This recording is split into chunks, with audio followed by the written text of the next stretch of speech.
আল্লাহ শহীদ বুদ্ধিজীবী দিবস উপলক্ষে বাংলাদেশ জাতীয়তাবাদী দল কর্তৃক আয়োজিত আজকের এই আলোচনা সভায় আপনি কবুল ও মঞ্জুর করে নিন।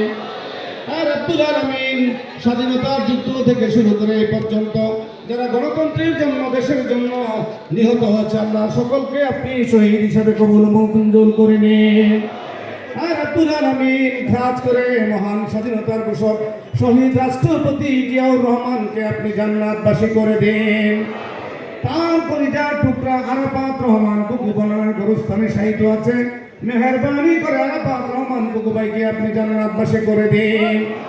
আর রব্বুল আলামিন খাস করে গণতন্ত্রের মাতা দেশের নেত্রী বেগম খালেদা জিয়াকে আপনি পরিপূর্ণ সুস্থতা দান করে দিন।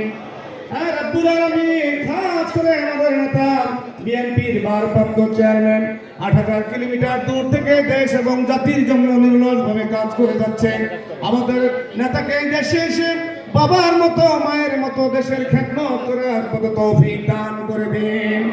বিএনপির সমস্ত নেতা কর্মীকে আপনি খালেদ বিন ওলীদের মতো শক্তিশালী বানিয়ে দিন।